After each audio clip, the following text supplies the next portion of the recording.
Quando descobri que meu noivo estava abusando do meu filho, perdi em um único dia o homem que pensava amar, a segurança que lutei para construir e quase perdi a fé na humanidade.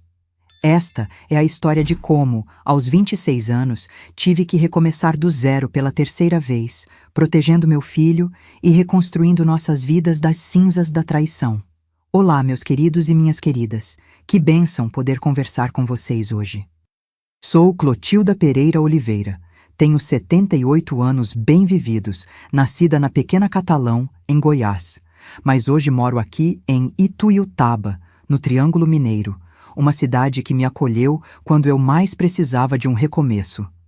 Venham, cheguem mais perto, como se estivessem aqui na minha varanda, sentindo esse ventinho gostoso enquanto tomo meu café da tarde com biscoitinhos de polvilho que acabei de fazer. Hoje em dia, passo meus dias cuidando da minha pequena loja de artesanato, Artes da Clô, aqui na rua principal de Ituiutaba. Comecei fazendo crochê e bordados há quase 40 anos, quando cheguei aqui sem nada, apenas com uma mala de roupas e muita determinação no coração. Desde menina, sempre tive habilidade com as mãos, e comecei vendendo toalhinhas de crochê e panos de prato bordados na feirinha de domingo. Um trabalho aqui, outro ali, e quando percebi, já tinha clientela certa.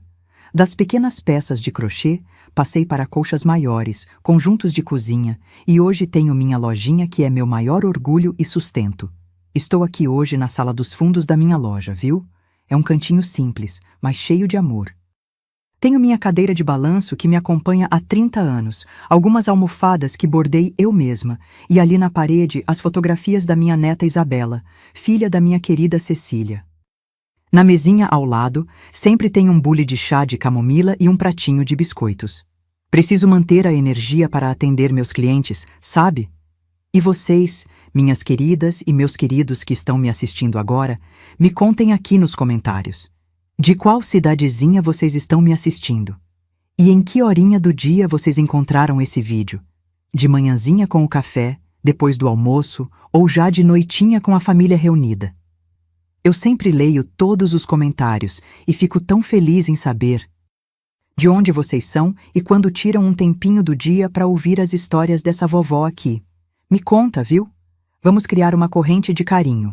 Ah, mas antes de continuar, gostaria de pedir um favorzinho. Se cliquem no botão de gostar e se inscrevam no canal.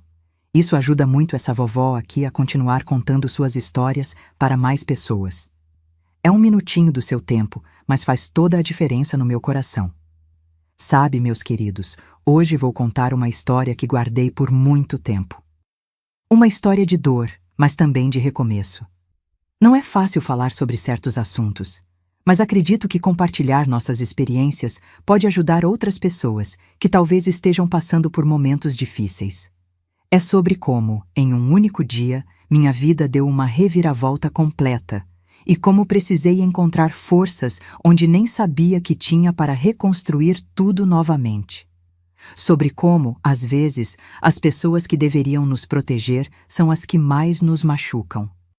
Mas para entender essa história, preciso voltar no tempo, para minha infância em Catalão, quando eu era apenas uma menina sonhadora que não imaginava os desafios que a vida me reservava. Nasci em Catalão em 1947, numa casinha simples de adobe com telhas de barro, dessas que esquentam no verão e esfriam no inverno. Meu pai, Juvenal Pereira, trabalhava nas lavouras de algodão da região. Homem rígido, de poucas palavras, mas honesto como poucos. Já minha mãe, Dulcineia Oliveira Pereira, era costureira de mão cheia. Fazia vestidos para as moças da cidade, principalmente para casamentos e festas. Foi com ela que aprendi a dar os primeiros pontos no tecido, habilidade que anos depois seria meu ganha-pão. Éramos 4 irmãos. Eu, a mais velha, depois vinha o Otoniel, 2 anos mais novo, sempre metido em confusão.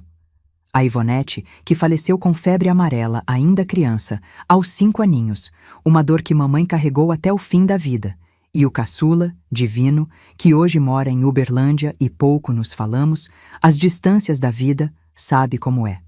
Nossa casa ficava na Rua das Flores, bem perto da igreja matriz. Tinha um quintal enorme, onde mamãe cultivava de tudo: mandioca, abóbora, milho, além das ervas medicinais que ela conhecia como ninguém. Remédio de farmácia é só em último caso, dizia ela, enquanto preparava chás para qualquer mal-estar que a gente sentisse. No fundo do quintal tinha um pé de jabuticaba que era a alegria da meninada. Quando dava fruta, juntava a criançada toda da vizinhança. Minha infância foi simples, mas nunca nos faltou o de comer, graças ao trabalho duro dos meus pais. Acordávamos com o cantar do galo, antes mesmo do sol aparecer. Eu ajudava a mamãe nos afazeres da casa, enquanto meus irmãos iam para a roça com papai.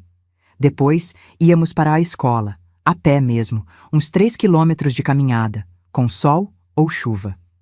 A escola municipal professora Eulâmpia era pequena, com apenas 4 salas de aula, mas a professora Edinalva nos ensinava com tanto carinho que até hoje lembro das poesias que decorávamos. Nas tardes de domingo depois da missa, a diversão era a praça central. Os meninos jogavam bola, as meninas brincavam de roda e os adultos colocavam as cadeiras na calçada para prosear. O coreto da praça tinha uma bandinha que tocava de 15 em 15 dias e era uma festa só. Eu adorava dançar, mesmo que fosse só com as outras meninas, rodando até ficar tonta. Meu pai olhava de longe, sério, mas com um brilho no olhar que denunciava seu orgulho. Cresci assim, entre os estudos, as tarefas domésticas e os bordados que mamãe me ensinava. Aos 12 anos, já fazia ponto, cruz e crochê, que era uma beleza. As vizinhas encomendavam toalhinhas e paninhos de bandeja, e eu ficava toda orgulhosa de ajudar no orçamento da casa. Papai falava pouco, mas naqueles dias ele chegava com uma bala ou um pedaço de rapadura para mim. Sua forma silenciosa de dizer que estava orgulhoso. Mas nem tudo eram flores. Nossa vida era simples demais, e isso pesava. Lembro de um dia em que precisei de um caderno novo para a escola, mas não havia dinheiro. Chorei escondido, mas no dia seguinte, mamãe apareceu com um caderno que tinha conseguido costurando até tarde da noite para a esposa do farmacêutico. Estudo é a única herança que podemos garantir para vocês, ela dizia, com aqueles olhos cansados, mas determinados. Foi nessa época que percebi as primeiras mudanças em casa. Papai começou a chegar mais tarde, às vezes cheirando a cachaça. Mamãe ficava calada, mas eu via as lágrimas que ela tentava esconder enquanto terminava de costurar a luz de lamparina. O Otoniel, meu irmão, começou a responder para papai, e as discussões eram frequentes. Eu me escondia com o divino debaixo da mesa, tapando seus ouvidos para não escutar os gritos. Uma noite, a briga foi feia. Papai chegou tarde e mamãe perguntou onde ele estava. Ele não gostou da pergunta e... Bem, foi a primeira vez que vi minha mãe com o rosto machucado. Na manhã seguinte, ela estava na cozinha como se nada tivesse acontecido, mas seu olho roxo contava outra história. Bati na quina do armário, foi a explicação que ela deu para os vizinhos, mas todos sabiam a verdade. Naquela época, essas coisas ficavam entre 4 paredes, ninguém se metia em briga de marido e mulher. Foi nesse ambiente que entrei na adolescência, dividida entre o medo do que acontecia em casa e os sonhos de uma vida melhor. Lembro que aos 13 anos, em 1960, ganhei meu primeiro rádio de presente do tio Astolfo, irmão da minha mãe que morava em Goiânia e sempre aparecia com presentes quando visitava. Aquele radinho preto, pequeno, foi minha janela para o mundo. Ouvia as músicas, as notícias e sonhava em conhecer lugares diferentes, longe daquela realidade que cada dia ficava mais difícil. À noite, deitada na esteira no quarto que dividia com Ivonete, antes dela partir, ficava imaginando como seria minha vida quando crescesse. Queria ser professora, ter uma casa bonita, com flores na janela e crianças correndo pelo quintal. Sonhava com um marido gentil, que me tratasse com carinho diferente do que via entre meus pais. Esses sonhos me davam força para aguentar os dias difíceis, quando a comida era pouca ou quando o clima em casa ficava pesado demais. Aos 15 anos, comecei a vender minhas peças de crochê na feira de domingo. Levantava de madrugada, arrumava tudo numa cesta de vime e ia com mamãe para a praça. Montávamos uma toalha no chão e expunhamos nossos trabalhos. O dinheiro não era muito, mas ajudava nas despesas da casa, principalmente depois que papai perdeu o emprego na lavoura por causa da bebida. Foram tempos difíceis, mas que me ensinaram o valor do trabalho e da persistência. Foi nessa feira que, aos 17 anos, conheci o Guilherme, um rapaz de Ipameri que vinha vender queijos em catalão. Alto, de cabelos negros e olhos castanhos profundos, ele sempre parava na nossa toalha para conversar. No início, eu ficava sem graça, mas aos poucos fui me acostumando com sua presença e esperava ansiosa por cada domingo. Ele contava sobre a fazenda onde trabalhava, sobre as vacas leiteiras e o processo de fazer queijo, e eu ouvia tudo fascinada, como se fosse a história mais interessante do mundo. Mamãe percebia meu interesse pelo rapaz do queijo e sempre dava um jeito de se afastar um pouco, indo conversar com outras feirantes, dando-nos alguns minutos a sós. Ele parece ser um bom moço, ela comentou uma vez, no caminho de volta para casa. E era mesmo. Guilherme era trabalhador, respeitoso e tinha sonhos grandes. Queria ter sua própria fazenda um dia. Mas nossa história mal tinha começado quando, aos 18 anos, enfrentei a maior perda da minha vida até então. Minha mãe adoeceu com um problema no coração e partiu em questão de semanas. O mundo desabou. Papai, que já estava entregue à bebida, piorou ainda mais. Coube a mim, a filha mais velha, assumir a casa e cuidar dos meus irmãos. Otoniel já tinha seus 20 anos e logo saiu de casa, dizendo que não aguentava mais viver sob o mesmo teto que papai. Divino, com apenas 12 anos, passou a depender inteiramente de mim. Nesse período, Guilherme foi meu porto seguro. Vinha nos visitar sempre que podia, trazia queijos e às vezes um pouco de carne, e me ajudava a manter a esperança de dias melhores. Ele me pediu em namoro 6 meses após a morte da mamãe. E mesmo com toda a tristeza no coração, aceitei. Precisava daquele raio de luz na escuridão em que minha vida tinha se transformado. Foi nessa época que comecei a sonhar com uma vida longe dali, com Guilherme.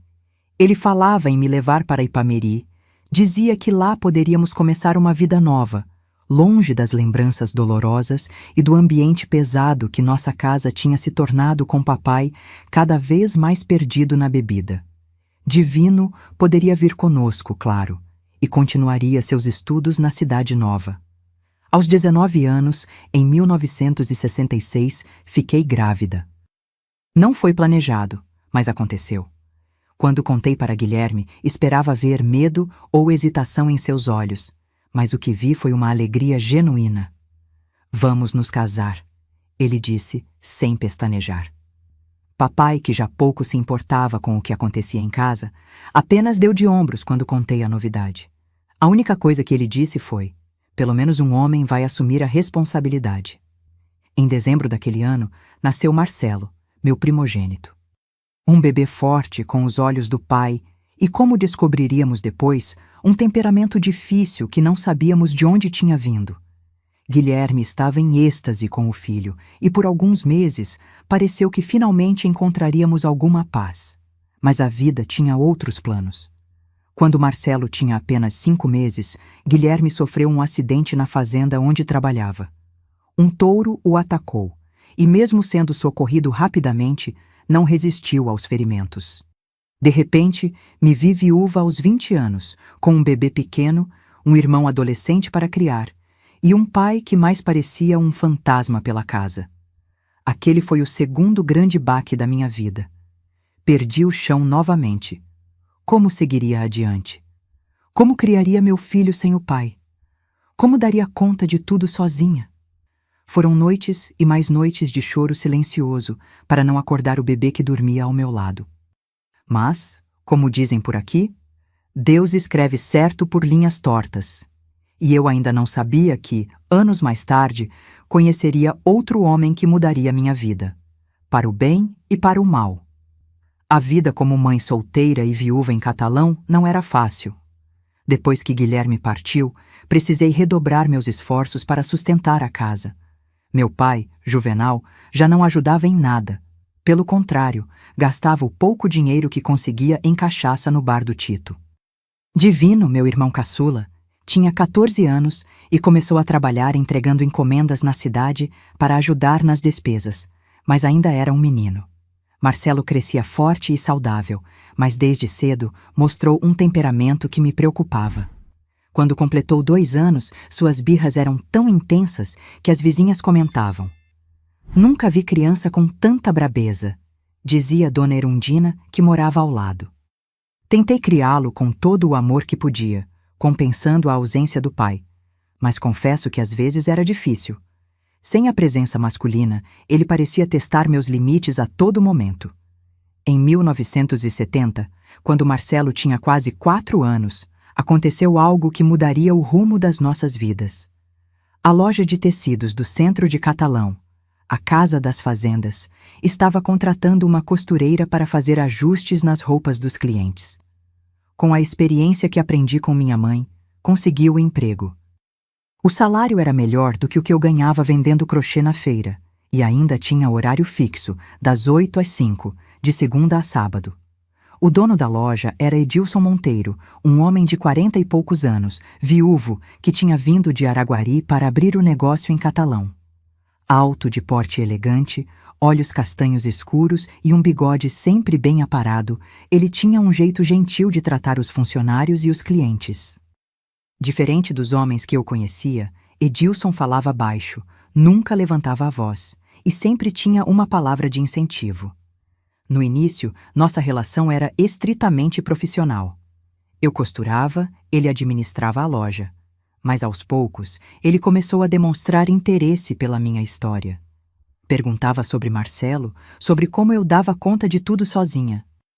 Em algumas ocasiões, quando eu precisava sair mais cedo para buscar meu filho na casa de Dona Jandira, que olhava ele durante o dia, Edilson fazia questão de me dar carona em seu carro, um Aero Willys verde que era o único automóvel daquele tipo na cidade.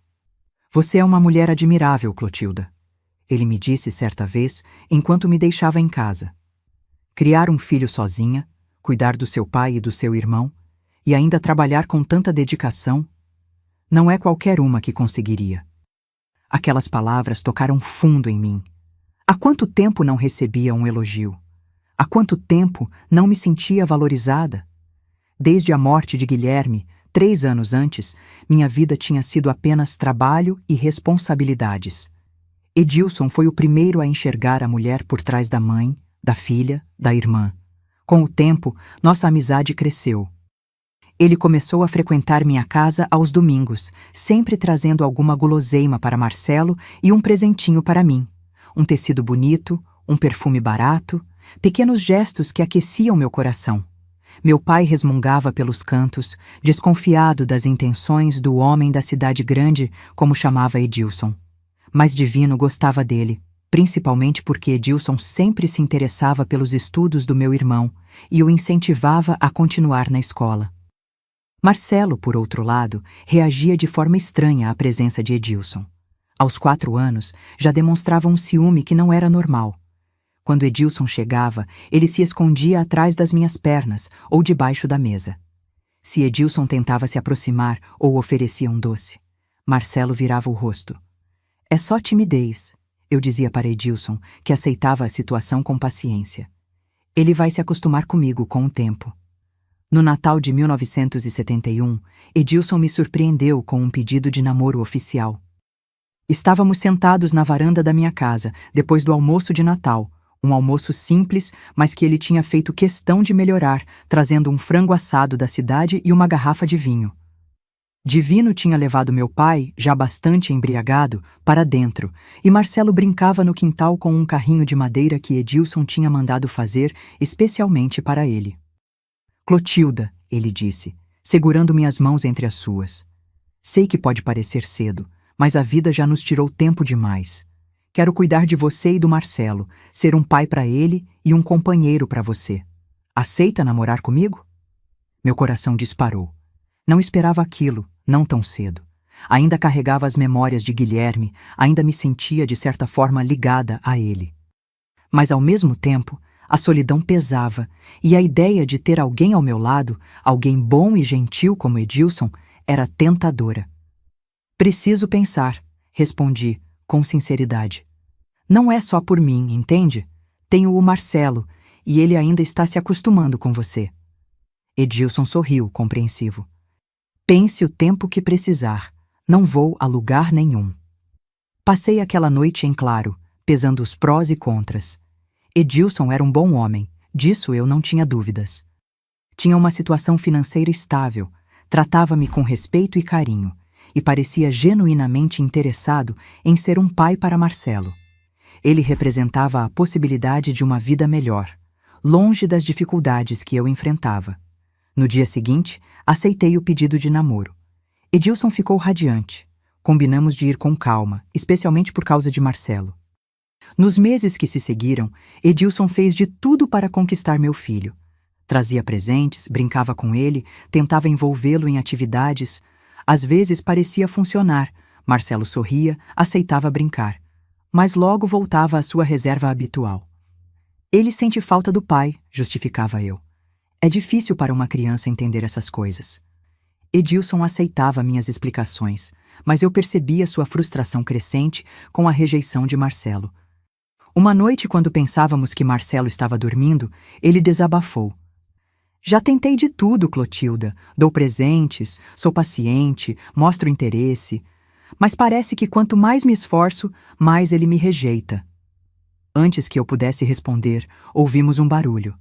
Marcelo estava na porta da sala, encarando Edilson com aqueles olhos escuros, tão parecidos com os de Guilherme, mas com uma expressão que nunca vi no pai. Era um olhar de ódio? Não, não podia ser. Ele tinha apenas 5 anos. Não gosto dele, mãe, disse Marcelo, apontando para Edilson. Ele não é meu pai. Meu pai morreu. Aquelas palavras, ditas com tanta dureza por uma criança tão pequena, caíram como uma pedra entre nós. Corri para abraçar meu filho, tentando acalmá-lo, enquanto Edilson ficou ali, paralisado, sem saber como reagir. Naquela noite, depois de colocar Marcelo para dormir, tive uma longa conversa com Edilson. Expliquei que precisaríamos de mais tempo, que era natural Marcelo se sentir confuso e com medo de perder o lugar do pai verdadeiro em nossas vidas. Tenho paciência, Clotilda, disse Edilson, acariciando meu rosto. Mas também tenho planos para nós. Quero que nos casemos, quero levar vocês para uma vida melhor. Estou pensando em abrir uma filial da loja em Araguari ou talvez em Ituiutaba, onde o comércio está crescendo. Poderíamos começar de novo, os 3, longe das lembranças dolorosas daqui. A ideia de um recomeço me atraía. Catalão guardava tantas memórias tristes. A morte da minha mãe, a morte de Guilherme, a decadência do meu pai. Talvez uma mudança fosse exatamente o que Marcelo precisava para aceitar Edilson em nossas vidas. Os meses seguintes foram de planejamento. Edilson ia e vinha entre Catalão e Ituiutaba, preparando tudo para nossa mudança. Encontrou uma casa para alugarmos, começou a montar a nova loja e falava animado sobre as escolas boas que Marcelo poderia frequentar lá. Tudo parecia encaminhar para uma nova vida, cheia de possibilidades. Na véspera do meu aniversário de 26 anos, em maio de 1973, Edilson me pediu em casamento. Foi um pedido simples, sem grandes gestos, apenas nós 2 sentados no banco da praça, enquanto Marcelo brincava no coreto com outras crianças. Quero passar o resto da minha vida ao seu lado, Clotilda, ele disse, enquanto me entregava uma caixinha com um anel delicado, uma pequena pedra azul cercada por minúsculos brilhantes. Não é grande coisa, mas foi o melhor que pude comprar agora, com os gastos da loja nova. Prometo te dar uma vida digna e feliz. Com lágrimas nos olhos, aceitei. Marcelo estava com 6 anos e meio, já na escola, e embora ainda fosse reservado com Edilson, parecia menos hostil. Às vezes, até deixava que Edilson o ajudasse com a lição de casa ou o levasse para tomar sorvete na praça. Achei que, com o tempo, ele acabaria aceitando Edilson como parte da família. Decidimos que o casamento seria no final daquele ano, pouco antes do Natal. Seria uma cerimônia simples, apenas com os mais próximos, na igreja matriz de Catalão. Depois, nos mudaríamos para Ituiutaba, para começar o ano novo já na cidade nova. Mas como descobri tantas vezes, a vida raramente segue nossos planos. À medida que a data do casamento se aproximava, Marcelo começou a mudar. As birras voltaram, mais intensas que nunca. Recusava-se a experimentar o terno que Edilson comprou para ele usar no casamento. Chorava quando me via provando o vestido de noiva. Um modelo simples, mas bonito, que a costureira Dorinha estava fazendo sob medida para mim. Não quero ir morar em outro lugar, ele gritava. Não quero que você case com ele. Tentei conversar, explicar que seria bom para nós, que teríamos uma vida melhor, que Edilson nos amava e queria cuidar de nós. Mas era como falar com uma parede. Marcelo fechava a cara, cruzava os braços e ficava em silêncio, aqueles olhos escuros me encarando com uma mistura de mágoa e raiva que partia meu coração. Divino, meu irmão, que então tinha 19 anos e trabalhava na farmácia da cidade, tentou ajudar. Ele só está com medo da mudança, dizia, tentando me tranquilizar. Crianças são assim mesmo, se apegam aos lugares, aos amigos. Quando chegar lá, vai fazer novos amigos e esquecer isso tudo. Queria acreditar nisso. Queria acreditar que era apenas uma fase, que Marcelo superaria assim que estivéssemos estabelecidos em Ituiutaba, com uma vida nova e melhor. Mas havia algo no olhar dele, algo que me inquietava profundamente. Uma semana antes do casamento, encontrei Marcelo no quintal, escondido atrás do pé de goiaba, chorando compulsivamente. Sentei-me ao seu lado na terra batida, sem me importar com o vestido que sujaria, e o abracei. O que foi, meu filho? Por que tanto choro? Entre soluços, ele disse: se você casar com ele, vai esquecer do meu pai de verdade. E se você esquecer dele, eu também vou esquecer, porque era muito pequeno. Não quero esquecer meu pai. Meu coração se apertou. Era isso então. Todo aquele tempo, aquela resistência, era medo de perder a memória do pai. Expliquei, com toda a paciência e amor que pude reunir, que jamais esqueceríamos Guilherme, que ele sempre seria o pai verdadeiro, que Edilson seria um segundo pai, alguém que nos ajudaria, mas nunca substituiria Guilherme. Prometo que sempre vamos falar dele, sempre vamos lembrar como ele era bom e como ele te amava, garanti, enxugando suas lágrimas com a ponta do avental. E quando você quiser saber como ele era, eu vou te contar tudo, cada detalhe que eu lembrar. Marcelo pareceu se acalmar um pouco com essa promessa. Naquela noite, dormiu agarrado à única foto que tínhamos de Guilherme, um retrato em preto e branco onde ele aparecia sorrindo, com aquele jeito tranquilo que sempre teve. Os dias que antecederam o casamento foram de relativa paz. Marcelo estava quieto, mas não fazia mais birras. Ajudava nos preparativos à sua maneira, carregando coisas pequenas, observando tudo com atenção. Cheguei a pensar que finalmente tinha entendido, que tinha aceitado a ideia de que Edilson faria parte de nossas vidas. Então, chegou o dia do casamento. Era 22 de dezembro de 1973, um sábado ensolarado, daqueles típicos do final de ano em Goiás. A cerimônia seria às 16 horas, para aproveitar quando o calor já tivesse diminuído um pouco. Estava na casa da minha madrinha, Celina, que morava a 2 quadras da igreja, me arrumando com a ajuda dela e de algumas amigas. Meu vestido era simples, mas elegante, de um tecido acetinado cor de marfim, sem muitos detalhes. Não podíamos gastar muito, com toda a mudança pela frente. Marcelo estava com Divino na nossa casa, se aprontando. Edilson viria buscá-los para irem juntos para a igreja, enquanto eu chegaria um pouco depois, como manda a tradição. Tudo parecia correr bem, até que ouvi batidas desesperadas na porta. Era Divino, ofegante, o rosto pálido de preocupação. Clotilda, ele disse, mal conseguindo respirar. O Marcelo sumiu. Sumiu? Como assim sumiu? Perguntei, sentindo um calafrio percorrer minha espinha. Divino passou a mão pelos cabelos nervoso. Estava tudo certo. Ele tinha tomado banho, estava vestido com o terno novo. Edilson chegou para nos buscar, e enquanto eu terminava de me arrumar, deixei os dois na sala. Quando voltei, não havia sinal do Marcelo. Edilson disse que ele pediu para ir ao quintal buscar algo e não voltou mais. Levantei-me num pulo, esquecendo completamente o vestido, o penteado, tudo. Precisamos encontrá-lo. Ele deve estar escondido em algum lugar. Saí da casa da madrinha Celina às pressas, com o Divino ao meu lado. Minha cabeça fervilhava de preocupações. E se Marcelo tivesse fugido de verdade? E se algo pior tivesse acontecido? Ele tinha apenas 7 anos, era só uma criança. Quando chegamos em casa, Edilson estava na varanda, visivelmente transtornado. Tinha tirado o paletó do terno e desabotoado a camisa, e andava de um lado para outro como um animal enjaulado. Já procurei por toda parte, ele disse assim que nos viu. Na casa dos vizinhos, no campinho onde ele joga bola, até na escola passei. Ninguém o viu. A essa altura, o sol já começava a baixar e a hora da cerimônia se aproximava. Os convidados certamente já estariam chegando à igreja, sem saber o que estava acontecendo. Vou avisar o padre que teremos que adiar, disse Divino, sempre prático.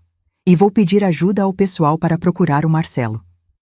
Enquanto Divino saía, fiquei ali, parada no meio da sala, ainda com o vestido de noiva, sentindo como se o mundo estivesse desabando ao meu redor. Edilson se aproximou, tentando me confortar. Vamos encontrá-lo, Clotilda. Ele não pode ter ido longe. Mas havia algo estranho no tom dele, algo que não consegui identificar naquele momento. Estava preocupado, sim, mas também irritado? Confusa e assustada como estava, deixei passar. As horas seguintes foram um borrão. A notícia do desaparecimento de Marcelo correu pela pequena Catalão, e logo tínhamos um grupo de busca formado por vizinhos, amigos e até mesmo alguns dos convidados do casamento. Vasculharam cada canto da cidade, chamando pelo nome dele, verificando casas abandonadas, o rio que cortava a cidade, os bosques próximos. Fiquei em casa, caso ele voltasse, alternando entre períodos de choro desesperado e orações fervorosas. Edilson permaneceu ao meu lado todo o tempo, tentando me acalmar, embora ele mesmo parecesse cada vez mais tenso. Foi só quando a noite já ia alta, por volta das 10 horas, que ouvimos um burburinho na rua. Corri para a porta e vi seu Juvenal, o dono do armazém da esquina, carregando Marcelo no colo. Meu filho estava sujo, com o terno rasgado em alguns pontos, mas parecia fisicamente bem. Encontrei ele dormindo embaixo da ponte velha, perto do rio, explicou seu Juvenal. Ouvi um barulho quando passei e fui verificar. O coitadinho estava todo encolhido lá, exausto. Peguei meu filho nos braços, sentindo um alívio tão grande que minhas pernas quase cederam. Marcelo acordou com o movimento e, ao me ver, começou a chorar, agarrando-se a mim como se sua vida dependesse disso. Nunca mais faça isso, meu filho, sussurrei entre lágrimas. Quase me matou de preocupação.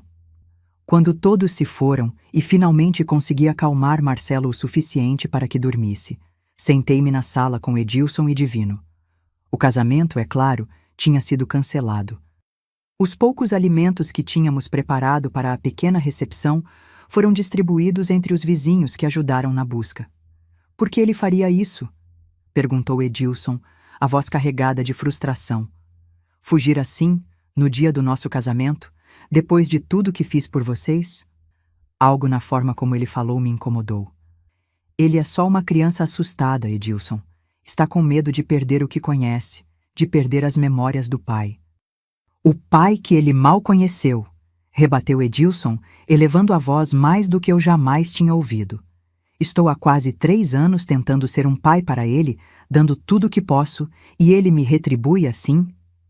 Acho melhor conversarmos amanhã, interveio Divino, percebendo que a situação estava se tornando tensa. Todos estamos cansados e estressados. As coisas vão parecer melhores com a luz do dia. Edilson respirou fundo, recuperando a compostura. Você tem razão, Divino. Desculpe, Clotilda. É só que eu tinha tantos planos para hoje, para nós. Naquela noite, dormi ao lado de Marcelo, segurando sua mão, agradecendo a Deus por tê-lo trazido de volta são e salvo. Mas uma inquietação crescia dentro de mim. No dia seguinte, quando tentei conversar com ele sobre o ocorrido, Marcelo se fechou completamente. Não queria o casamento. Foi tudo o que consegui arrancar dele entre dentes. Remarcamos o casamento para o final de janeiro, decidindo que seria ainda mais simples, apenas no civil, sem festa. A data de nossa mudança para Ituiutaba também foi adiada, já que a loja ainda não estava completamente pronta. Nas semanas que se seguiram, notei uma mudança em Edilson. A paciência que sempre demonstrou com Marcelo parecia estar se esgotando. Falava com ele de forma mais ríspida, já não trazia pequenos presentes e, às vezes, quando pensava que eu não estava olhando, lançava para meu filho olhares carregados de... Seria ressentimento? Marcelo, por sua vez, tornava-se cada dia mais introvertido. Já não brincava com as outras crianças como antes, passava horas sozinho no quintal e comecei a receber reclamações da escola sobre seu comportamento agressivo com os colegas. Uma tarde, ao voltar da loja, encontrei Marcelo encolhido em um canto do quarto, chorando baixinho. Quando perguntei o que tinha acontecido, ele simplesmente balançou a cabeça, recusando-se a falar. Foi preciso muita insistência para que ele finalmente dissesse algo. Ele me odeia, mãe, murmurou entre soluços. E disse que vai me mandar para um colégio interno quando vocês casarem. Fiquei chocada. Quem disse isso? Edilson? Marcelo assentiu, enxugando as lágrimas com a manga da camisa. Ele nunca faria isso, meu filho. Deve ter entendido errado. Mas uma semente de dúvida já estava plantada. Naquela mesma noite, quando Edilson veio nos visitar, esperei que Marcelo fosse dormir para confrontá-lo. Você disse ao meu filho que vai mandá-lo para um colégio interno depois que nos casarmos? Edilson pareceu genuinamente surpreso.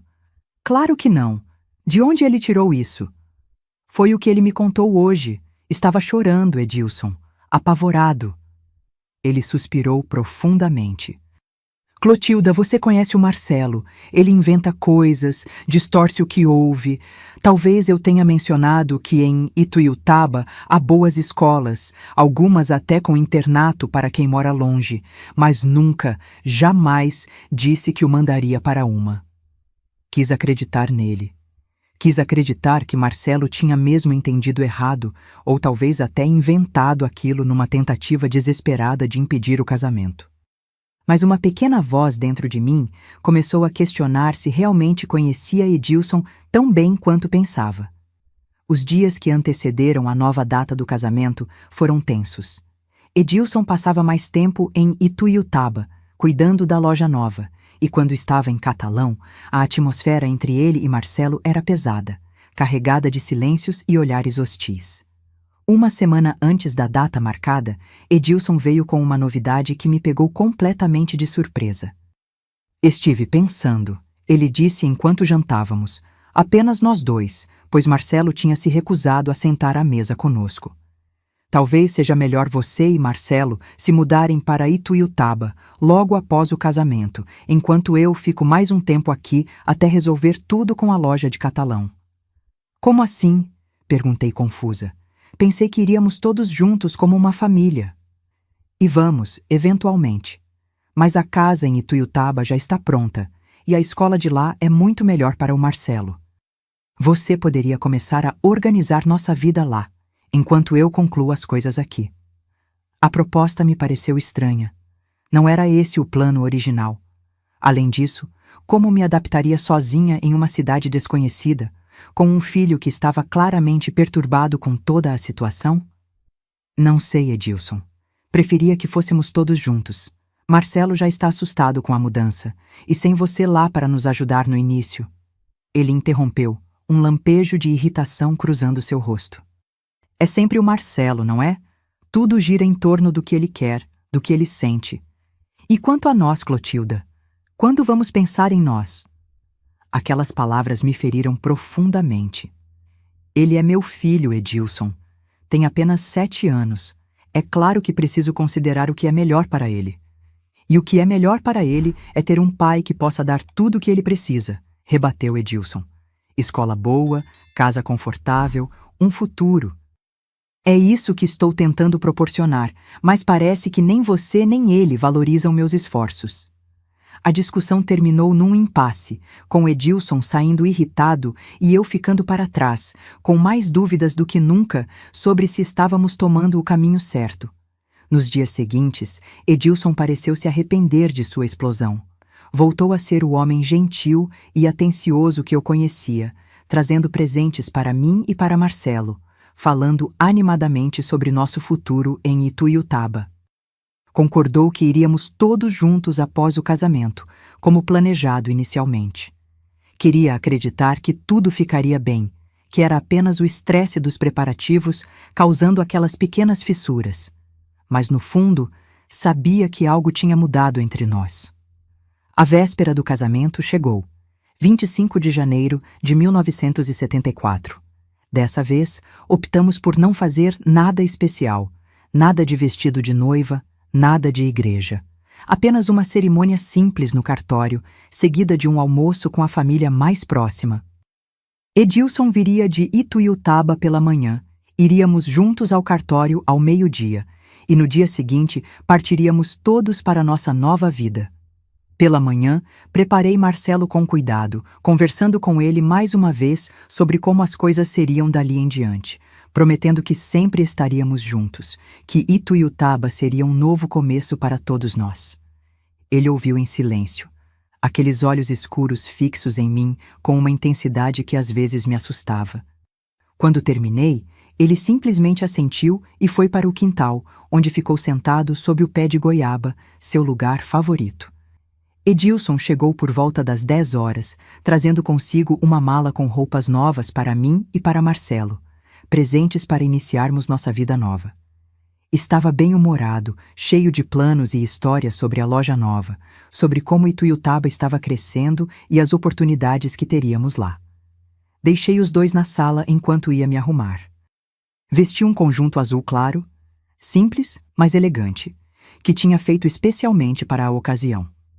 Quando voltei à sala, cerca de meia hora depois, encontrei apenas Edilson, sentado no sofá com uma expressão tensa. "Onde está Marcelo?" Perguntei, já sentindo um formigamento de preocupação. "Foi trocar de roupa", respondeu Edilson, sem me olhar nos olhos. Disse que não queria usar as roupas que trouxe, que preferia as dele. Fui até o quarto que Marcelo dividia com Divino, que não estava em casa naquele momento, pois tinha ido buscar nosso pai para a cerimônia. A porta estava fechada, algo incomum. "Marcelo", chamei, batendo levemente. "Está tudo bem, meu filho?" Não houve resposta. Bati novamente, um pouco mais forte. Silêncio. A preocupação se transformou em alarme. Tentei girar a maçaneta, mas a porta estava trancada por dentro. "Marcelo, abra a porta agora mesmo." Nada. Voltei correndo para a sala, o coração aos saltos. "Edilson, a porta está trancada e ele não responde." Edilson se levantou num pulo e foi comigo até a porta do quarto. Tentou forçar a maçaneta, depois bateu com força, chamando por Marcelo. Quando continuamos sem resposta, ele recuou alguns passos e, com um movimento brusco, investiu contra a porta com o ombro. A madeira velha cedeu facilmente e a porta se abriu com um estrondo. O quarto estava vazio. A janela que dava para o quintal estava aberta. Sob a cama, a mala de Marcelo também não estava mais lá. "Não acredito que ele fugiu de novo!" exclamou Edilson, a voz tremendo de raiva. "Depois de tudo que conversamos." Corri para o quintal, chamando por Marcelo. Nada. Fui até a rua, olhando em todas as direções. Nenhum sinal dele. O desespero começou a tomar conta de mim. "Vou procurá-lo", disse Edilson, pegando as chaves do carro. "Você fica aqui caso ele volte?" "Não se preocupe, Clotilda. Vou encontrá-lo." Fiquei ali, parada na calçada, vendo o carro de Edilson se afastar, sentindo como se estivesse revivendo um pesadelo. Mais uma vez, no dia do meu casamento, Marcelo tinha desaparecido. Mais uma vez, todos os planos estavam arruinados. As horas se arrastaram. Divino e meu pai chegaram e logo foram mobilizados para a busca. Vizinhos foram avisados. As mesmas pessoas que já tinham procurado Marcelo da última vez voltaram a vasculhar a cidade. O dia avançou, o horário da cerimônia no cartório passou e nada de Marcelo. Edilson voltou várias vezes, sempre para dar notícias desanimadoras. Ninguém tinha visto meu filho, ninguém sabia onde ele poderia estar. Com o cair da noite, o desespero se intensificou. E se ele tivesse ido mais longe dessa vez? E se tivesse acontecido algo grave? Eram tantas possibilidades terríveis passando pela minha cabeça que mal conseguia raciocinar. Foi quando ouvimos o barulho de carro parando bruscamente em frente de casa. Corri para a porta, esperando ver Divino, que tinha saído novamente para procurar nos arredores da cidade. Mas era Edilson, e pelo seu rosto percebi imediatamente que algo estava muito errado. "Encontrei", ele disse, a voz rouca.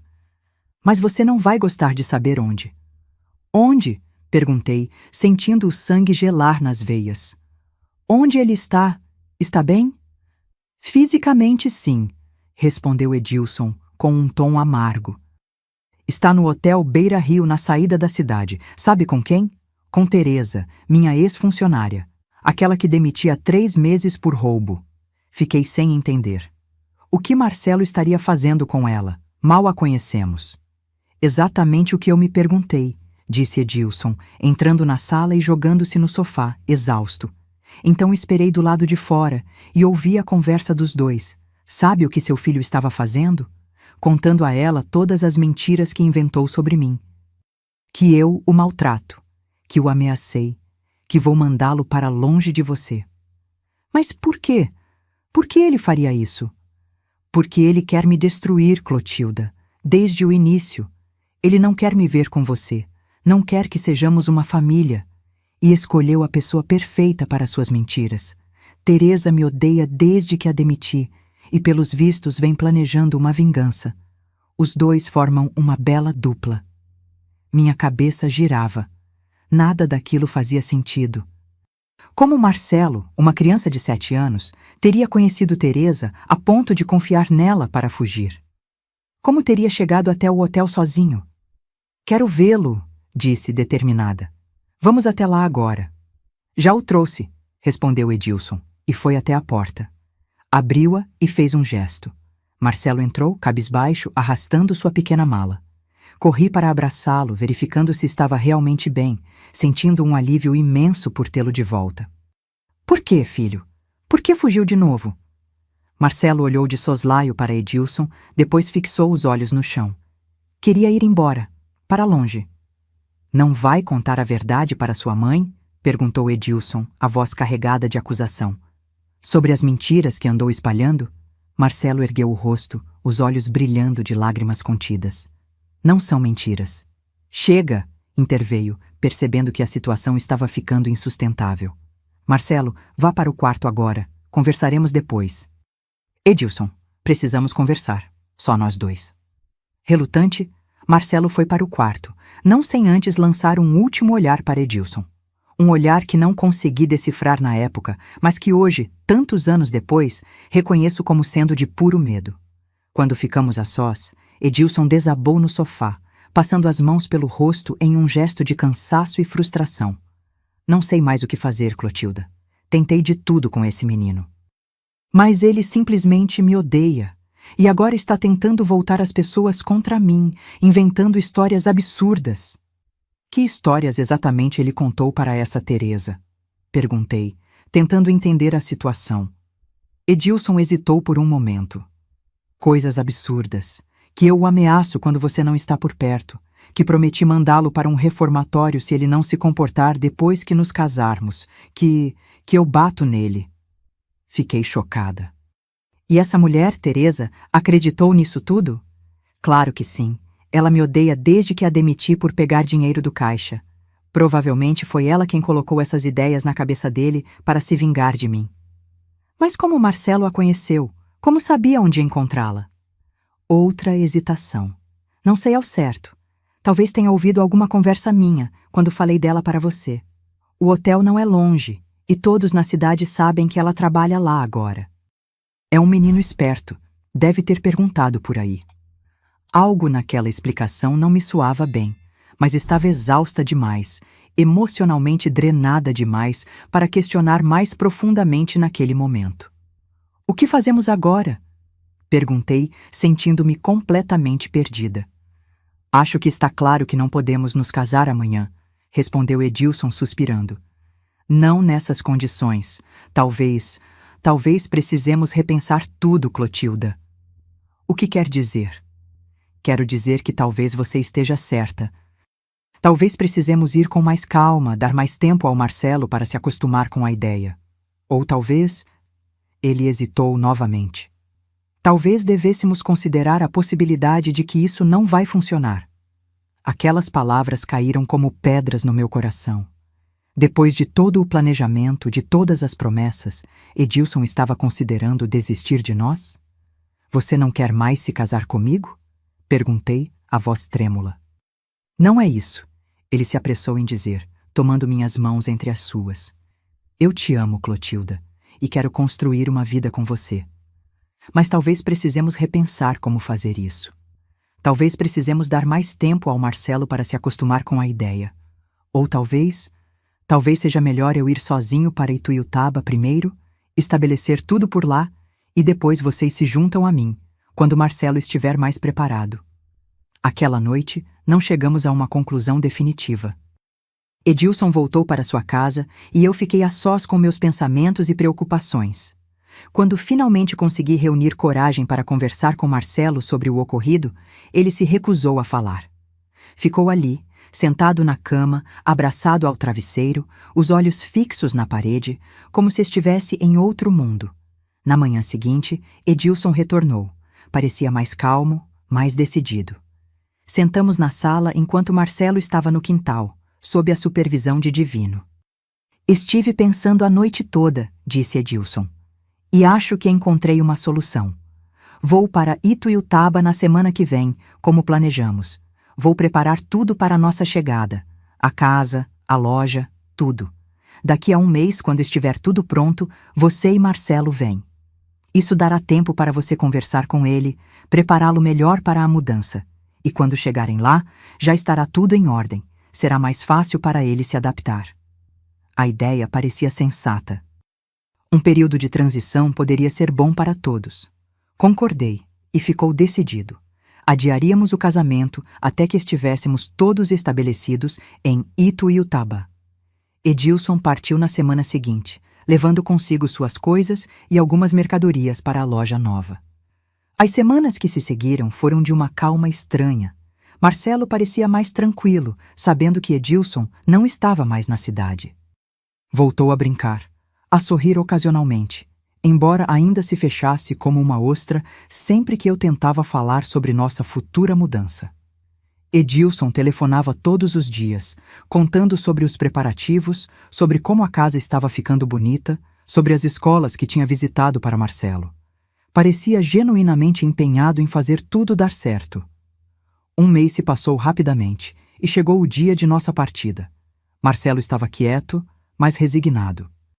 Divino nos ajudou a carregar as malas no ônibus, prometendo que iria nos visitar assim que possível. Meu pai, agora quase sempre em estado de embriaguez, mal percebeu nossa partida. A viagem de Catalão a Ituiutaba levou quase um dia inteiro, com várias baldeações. Chegamos exaustos, já no final da tarde. Edilson nos esperava na rodoviária, com um sorriso radiante.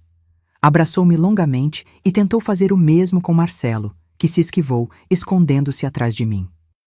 Não se preocupe, disse Edilson, disfarçando a decepção. Ele vai se acostumar com o tempo. A casa que Edilson tinha alugado ficava num bairro tranquilo, não muito longe do centro da cidade. Era maior e mais confortável do que nossa casa em Catalão, com 2 quartos, uma sala espaçosa, cozinha e até mesmo um pequeno jardim nos fundos. Tudo estava limpo e organizado, com móveis novos e cortinas coloridas que Edilson tinha comprado especialmente para nós. Gostou? Perguntou, enquanto me mostrava o quarto que seria de Marcelo, com uma cama nova e até mesmo uma pequena escrivaninha para os estudos. É perfeito, respondi, emocionada com o cuidado que ele tinha dedicado a cada detalhe. Os primeiros dias em Ituiutaba foram de adaptação. Edilson saía cedo para trabalhar na loja nova, que ficava a algumas quadras dali, e voltava no final do dia, sempre trazendo alguma novidade. Um doce para Marcelo, uma revista para mim, pequenas atenções que mostravam seu carinho. Matriculamos Marcelo na escola local e, para meu alívio, ele pareceu se adaptar bem, fazendo novos amigos rapidamente. À noite, depois que Marcelo dormia, Edilson e eu conversávamos sobre o futuro, sobre a data do casamento, sobre como as coisas finalmente pareciam estar se encaixando. Decidimos que nos casaríamos dali a 2 meses, tempo suficiente para Marcelo se estabelecer completamente na nova vida. As semanas foram passando e uma rotina começou a se formar. Pela manhã, Edilson saía para a loja, Marcelo ia para a escola e eu cuidava da casa. À tarde, comecei a ajudar Edilson na loja, fazendo pequenos consertos nas roupas dos clientes, como fazia em Catalão. Marcelo ficava na escola até às 3 e depois ia para casa, onde uma vizinha, Dona Genoveva, ficava de olho nele até eu chegar. Tudo parecia correr bem, até que comecei a notar mudanças no comportamento de Marcelo. Voltou a ficar quieto, isolado. Na escola, a professora comentou que ele tinha se tornado agressivo com os colegas. Em casa, mal falava, comia pouco, e às vezes o encontrava chorando sozinho no quarto. Quando tentava conversar, ele se fechava ainda mais. "Não é nada", dizia, virando o rosto para a parede. Ou então, "Estou com saudades de Catalão." Uma resposta que parecia plausível, considerando a mudança recente. Edilson também notou a mudança, mas tinha uma interpretação diferente. "É só uma fase de adaptação", dizia. "Todas as crianças passam por isso quando mudam de cidade. Logo ele estará bem novamente." Queria acreditar nele, mas algo dentro de mim dizia que havia mais. Comecei a prestar mais atenção, a observar Marcelo quando ele não sabia que estava sendo observado. Notei que ele se encolhia visivelmente quando Edilson chegava perto, que evitava ficar sozinho com ele a todo custo. Uma noite, acordei com um barulho estranho. Edilson não estava na cama ao meu lado. Levantei-me, preocupada, e fui até o quarto de Marcelo. A porta estava entreaberta, e de dentro vinham vozes sussurradas. Aproximei-me com cuidado, tentando não fazer barulho. "Vai dar tudo certo", ouvi Edilson dizer, em um tom de voz que nunca tinha ouvido antes. "Sua mãe nunca vai saber. É nosso segredo, entendeu? E se você contar, sabe o que vai acontecer, não sabe?"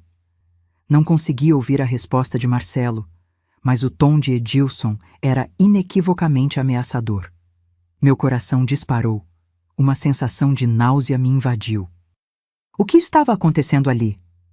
Antes que pudesse reagir, ouvi os passos de Edilson se aproximando da porta. Corri de volta para o quarto, deitei-me na cama e fingi dormir. Minutos depois, Edilson voltou, deitando-se ao meu lado como se nada tivesse acontecido. Não dormi mais naquela noite. Minha mente fervilhava com possibilidades, todas terríveis demais para serem consideradas.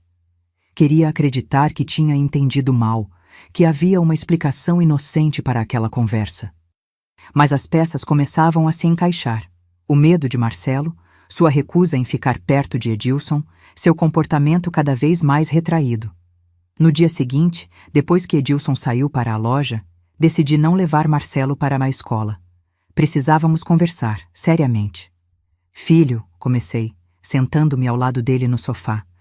"Você sabe que pode me contar qualquer coisa, não sabe? Qualquer coisa mesmo." Ele assentiu, sem me olhar nos olhos. "Tem alguma coisa acontecendo que está te deixando triste ou com medo?" Silêncio. "Marcelo, olhe para mim. É sobre o Edilson? Ele fez alguma coisa que te assustou?" Seus olhos se encheram de lágrimas, e naquele momento soube que meus piores temores eram reais. Com um soluço, ele se jogou em meus braços, chorando convulsivamente. Entre soluços, as palavras começaram a sair, fragmentadas, terríveis. Desde nossa chegada a Ituiutaba, Edilson tinha começado a entrar no quarto dele à noite, quando achava que eu estava dormindo. A princípio, era só para conversar, dizia ele. Depois, começaram os toques. Começou a dizer a Marcelo que ele precisava aprender a ser homem e que se ele contasse algo para mim, nós dois seríamos mandados de volta para Catalão, onde passaríamos fome sem a ajuda dele. Cada palavra era como uma facada no meu coração. Como não tinha percebido? Como não tinha protegido meu filho? O horror e a culpa me consumiam, mas sabia que precisava ser forte, por Marcelo. Isso nunca mais vai acontecer, prometi, abraçando-o com força. Vamos embora daqui hoje mesmo. Para onde? Perguntou ele, entre lágrimas. Não tinha resposta para isso. Não podíamos voltar para Catalão. A casa já tinha sido entregue e a vida que tínhamos lá não existia mais. Não tínhamos dinheiro, não tínhamos para onde ir. Mas sabia, com absoluta certeza, que não poderíamos passar mais nem uma noite sob o mesmo teto que Edilson. Não sei ainda, respondi com uma confiança que estava longe de sentir. Mas vamos dar um jeito, confie em mim. Passei o resto do dia em um estado de alerta absoluto. Reuni nossas coisas mais essenciais em 2 malas pequenas. Roupas, documentos, o pouco dinheiro que tinha guardado. Deixei tudo pronto perto da porta dos fundos. Não sabia para onde iríamos, mas sabia que precisávamos sair antes que Edilson voltasse no final do dia. Foi então que me lembrei de Lucinda, uma das clientes da loja que tinha se tornado uma espécie de amiga nas últimas semanas. Era uma senhora viúva que morava sozinha em uma casa grande não muito longe dali. Talvez, apenas talvez, ela pudesse nos dar abrigo por uma noite ou 2, até que eu decidisse o que fazer. Com Marcelo ao meu lado, fui até a casa de Lucinda. Quando ela abriu a porta e viu nossos rostos tensos, nossas malas, entendeu imediatamente que algo estava muito errado. Entre, minha filha, disse ela, abrindo espaço. O que aconteceu?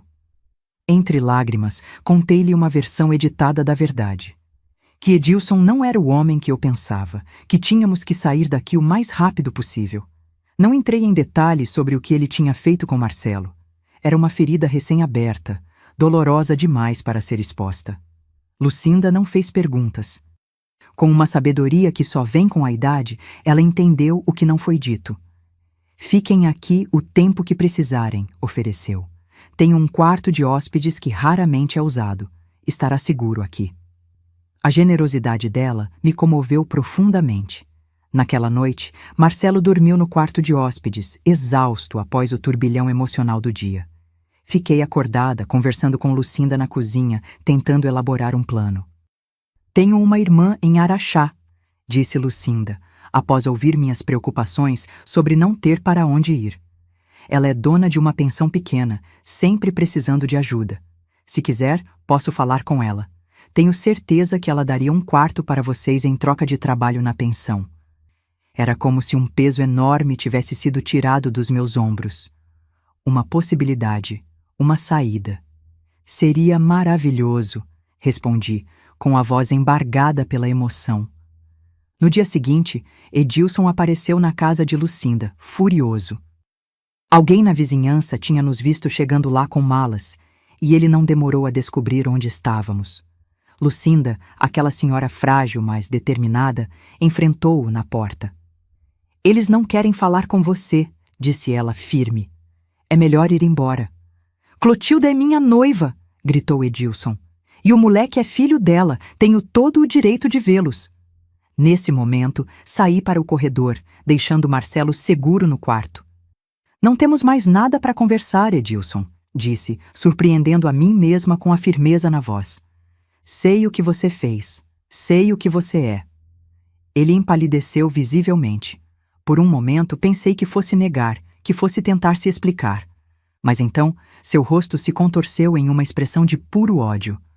Você não é nada sem mim, sibilou. Vai acabar na sarjeta, você e esse moleque mentiroso.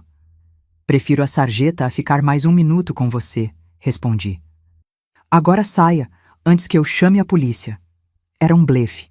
Não tinha coragem de expor Marcelo a um processo policial, de fazê-lo reviver o trauma contando tudo para estranhos.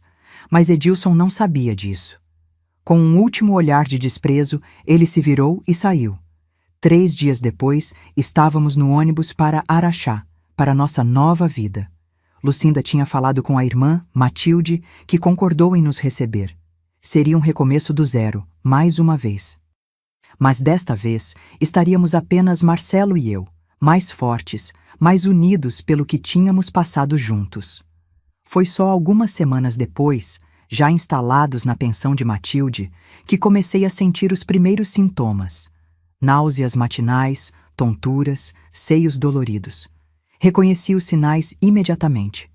Estava grávida. A notícia caiu como uma bomba. Um filho de Edilson crescendo dentro de mim, um lembrete constante do homem que tinha destruído nossas vidas. Como explicaria isso a Marcelo? Como criaria esse filho, sabendo quem era seu pai? Por dias, debati-me com essas questões, sem encontrar respostas. Então, sem aviso, o próprio corpo resolveu a questão por mim. Um sangramento intenso, dores abdominais que me dobravam ao meio. Matilde me levou às pressas para o hospital local. Aborto espontâneo, diagnosticou o médico, depois dos exames. Acontece mais frequentemente do que se imagina, principalmente em situações de grande estresse. Enquanto me recuperava na cama do hospital, uma sensação estranha me invadiu. Era alívio. Alívio misturado com uma ponta de tristeza, porque, apesar de tudo, era uma vida que se perdia. Mas principalmente alívio, porque não teria que tomar a decisão impossível sobre o que fazer com aquela gravidez. É comum, disse o médico, notando minha expressão conflituosa. O corpo sabe quando não é o momento. Quando há muito estresse, muita angústia, ele protege a mulher da maneira que pode. Aquelas palavras foram um bálsamo. Não era culpa minha. Era apenas a vida seguindo seu curso, me dando a chance de curar minhas feridas antes de pensar em trazer outra criança ao mundo. Voltei para a pensão mais leve, decidida a focar no que realmente importava. Reconstruir nossa vida, curar as feridas de Marcelo, encontrar um caminho para seguir adiante. O passado ficaria para trás, com suas dores e traições. O futuro, esse estava em nossas mãos, e eu faria de tudo para que fosse melhor do que tudo que tínhamos vivido até então. Os primeiros meses em Araxá foram de adaptação e cura. A pensão de Matilde ficava numa rua tranquila, próxima ao centro da cidade. Era um casarão antigo, com 6 quartos para hóspedes, na maioria viajantes comerciais que passavam poucos dias na cidade. Matilde nos cedeu um quarto pequeno nos fundos, com 2 camas de solteiro e um armário simples. Não era muito, mas era nosso, um lugar seguro onde podíamos recomeçar. Em troca de hospedagem e alimentação, comecei a trabalhar na pensão. Limpava os quartos, lavava roupas de cama, ajudava na cozinha. O trabalho era pesado, mas me mantinha ocupada, e isso era bom. Quanto menos tempo tivesse para pensar no passado, melhor.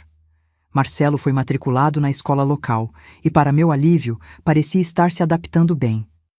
Matilde, uma senhora enérgica de 60 e poucos anos, tinha um jeito especial com ele, sempre arranjando pequenas tarefas que o faziam se sentir útil e valorizado. As noites, porém, eram difíceis. Marcelo tinha pesadelos frequentes, acordava gritando, ensopado de suor. Eu corria para abraçá-lo, para assegurar-lhe que estava tudo bem, que estávamos seguros agora. Às vezes, ele se acalmava rapidamente. Outras, passava horas tremendo em meus braços, incapaz de voltar a dormir. Em uma dessas noites, depois de um pesadelo particularmente intenso, ele finalmente começou a falar sobre o que tinha acontecido em Ituiutaba. Ele disse que ia me mandar embora se eu contasse, sussurrou, ainda agarrado a mim como se sua vida dependesse disso. Disse que você ia ficar com raiva de mim, que ia pensar que era culpa minha. Nunca, jamais seria sua culpa, respondi, com a voz embargada pela emoção. Você é a vítima aqui, meu filho. Ele é o monstro, não você. Foi a primeira de muitas conversas dolorosas que tivemos sobre o ocorrido. Aos poucos, com muito cuidado, Marcelo foi revelando detalhes do abuso, sempre de forma fragmentada, sempre com grande dificuldade. E a cada revelação, meu coração se partia um pouco mais. tanto pela dor que meu filho tinha sofrido, quanto pela culpa que sentia por não ter percebido antes, por não ter sido capaz de protegê-lo. Matilde, percebendo nossa luta silenciosa, sugeriu que procurássemos ajuda. Conheço uma senhora, Dona Ângela, que trabalha na igreja. Não é médica, mas estudou psicologia, ajuda muita gente aqui na cidade com problemas difíceis. A princípio hesitei. Expor nossas feridas a uma estranha parecia assustador. Mas quando os pesadelos de Marcelo começaram a afetar também seu desempenho na escola, percebi que precisávamos de ajuda profissional. Dona Ângela era uma mulher de meia-idade, com um rosto gentil e olhos perspicazes. Nos recebeu em uma pequena sala nos fundos da igreja, decorada com simplicidade, mas acolhedora. Deixei Marcelo conversar com ela a sós, por sugestão dela mesma. Às vezes, é mais fácil para a criança falar quando os pais não estão presentes, explicou. Depois das primeiras sessões, Dona Ângela pediu para conversar comigo em particular. Seu filho sofreu um trauma grave, disse ela, sem rodeios. Vai levar tempo para ele processar tudo isso, para entender que não teve culpa. Mas ele é forte, Clotilda, e tem você ao lado dele. Isso faz toda a diferença. Aquelas palavras me deram um vislumbre de esperança. Marcelo continuou vendo Dona Ângela semanalmente e, aos poucos, notei pequenas mudanças. Os pesadelos se tornaram menos frequentes. Ele voltou a sorrir ocasionalmente, a se interessar pelas coisas ao seu redor. Enquanto isso, minha própria recuperação era um processo mais lento e solitário. Nas poucas horas livres que tinha, sentava-me no pequeno jardim dos fundos da pensão, tentando processar tudo o que tinha acontecido, tentando entender como minha vida tinha dado tantas voltas em tão pouco tempo. A perda da gravidez, embora tenha sido um alívio em muitos aspectos, também trazia sentimentos complicados. Às vezes me pegava pensando em como seria aquela criança, se teria os olhos de Edilson ou os meus, se o aborto tinha sido realmente natural, ou se meu próprio corpo tinha rejeitado aquela vida por causa do estresse e da dor. Matilde, com sua sabedoria de vida, percebia minha luta interna. O tempo cura tudo, dizia ela, enquanto tomávamos café na cozinha, nas primeiras horas da manhã, antes que os hóspedes acordassem. Mas você precisa deixar a ferida respirar, entende? Não pode ficar guardando essa dor toda dentro de você. Foi com ela que comecei a desabafar, um pouco a cada dia. Contei sobre minha infância em catalão, sobre a morte de minha mãe, sobre como conheci Guilherme e como o perdi tão cedo. Contei sobre Edilson, sobre como ele parecia ser tudo o que eu poderia querer em um companheiro, e como essa ilusão se desfez da maneira mais cruel possível. Homens como ele são predadores, disse Matilde depois de ouvir minha história completa. Sabem exatamente o que dizer, como agir para ganhar nossa confiança. E depois, quando têm o que querem, mostram sua verdadeira face. 4 meses após nossa chegada em Araxá, recebi uma carta de Divino. Tinha demorado para nos encontrar, pois não sabíamos para onde tínhamos ido. Foi apenas quando entrou em contato com a família de Lucinda que conseguiu nosso endereço. As coisas não andam bem por aqui, escreveu. Papai faleceu mês passado, o fígado finalmente não aguentou mais. A casa foi vendida para pagar dívidas. Estou pensando em me mudar para Uberlândia. Tenho um amigo lá que pode me arranjar trabalho. E você, como está? Por que saíram de Ituiutaba tão de repente? Edilson veio aqui, me procurou, estava furioso. Disse coisas terríveis sobre você e sobre Marcelo. Não acreditei nele, claro, mas fiquei preocupado. O que realmente aconteceu? Aquela carta me deixou em estado de choque. A morte de meu pai, embora não fosse completamente inesperada dado seu alcoolismo crônico, ainda era um golpe. E saber que Edilson tinha ido a Catalão, que tinha falado com Divino, que continuava espalhando mentiras sobre nós. Era como se o passado se recusasse a ficar para trás. Respondi a carta com cuidado, contando apenas o essencial. Que Edilson não era o homem que pensávamos, que tinha nos tratado mal e que decidimos recomeçar em outro lugar. Não mencionei o abuso. Essa era uma ferida que pertencia a Marcelo, e apenas ele poderia decidir, quando fosse mais velho, se queria compartilhá-la com outros. A notícia da morte de meu pai trouxe à tona mais um turbilhão de emoções complicadas. Nunca tivemos uma relação próxima, especialmente depois que ele se entregou à bebida. Mas ainda assim, era meu pai, e agora ele estava gone. Senti uma tristeza difusa, não tanto pela perda em si, mas pelo que poderia ter sido e nunca foi. Foi nesse período de luto confuso que um evento inesperado abalou ainda mais nossa frágil estabilidade. Marcelo voltou da escola um dia com o rosto machucado, o olho roxo, o lábio partido. Corri para ele assim que o vi entrar, alarmada. O que aconteceu? Quem fez isso com você? Ele se afastou do meu toque, o olhar baixo, a postura defensiva. Uns meninos da escola disseram que meu pai era... que eu era. Sua voz falhou. As lágrimas começaram a cair. Disseram que eu era filho de uma vagabunda que nem sabia quem era meu pai. Fiquei paralisada de horror. Como aquelas crianças saberiam de nossa história? Araxá era uma cidade pequena, mas ainda assim tínhamos sido discretos sobre nosso passado. Quem disse isso, Marcelo? De onde tiraram essa ideia? Entre soluços, ele me contou. Um novo professor tinha chegado à escola, vindo de Ituiutaba, e trouxe consigo histórias, fofocas maldosas sobre a mulher que fugiu com o filho depois de roubar o noivo. Edilson, murmurei, sentindo o sangue gelar. Mesmo a centenas de quilômetros de distância, aquele homem continuava a nos perseguir, a envenenar nossas vidas. Naquela mesma tarde, fui até a escola falar com o diretor. Expliquei a situação, não mencionando o abuso, mas deixando claro que tínhamos saído de Ituiutaba para escapar de uma situação perigosa e que as fofocas estavam machucando meu filho. O diretor, um homem compreensivo, prometeu falar com o professor e tomar providências quanto ao bullying. Mas o dano já estava feito. Marcelo se recusou a voltar para a escola nos dias seguintes. Ficava no quarto, encolhido na cama, dizendo que estava doente. Quando insisti, ele explodiu. Não quero voltar para lá. Nunca mais. Eles ficam me olhando, cochichando. Sabem o que ele fez comigo? Não, filho. Eles não sabem. Tentei acalmá-lo. Ninguém sabe, exceto nós e Dona Ângela. São apenas fofocas maldosas, inventadas por Edilson para nos machucar. Mas Marcelo não se convenceu. Seu medo de que todos soubessem, de que todos o julgassem, era maior do que qualquer argumento racional que eu pudesse oferecer. Foi o ponto mais baixo de nossa nova vida em Araxá. Marcelo recusava-se a sair do quarto. Eu me dividia entre o trabalho na pensão e a preocupação constante com ele. Matilde, sempre solícita, trazia comida para ele, tentava animá-lo com histórias e pequenos presentes, mas nada parecia ajudar. Numa noite particularmente difícil, depois que Marcelo finalmente adormeceu exausto de tanto chorar, sentei-me na pequena varanda dos fundos da pensão, olhando para o céu estrelado, sentindo-me completamente perdida. Como poderíamos superar isso?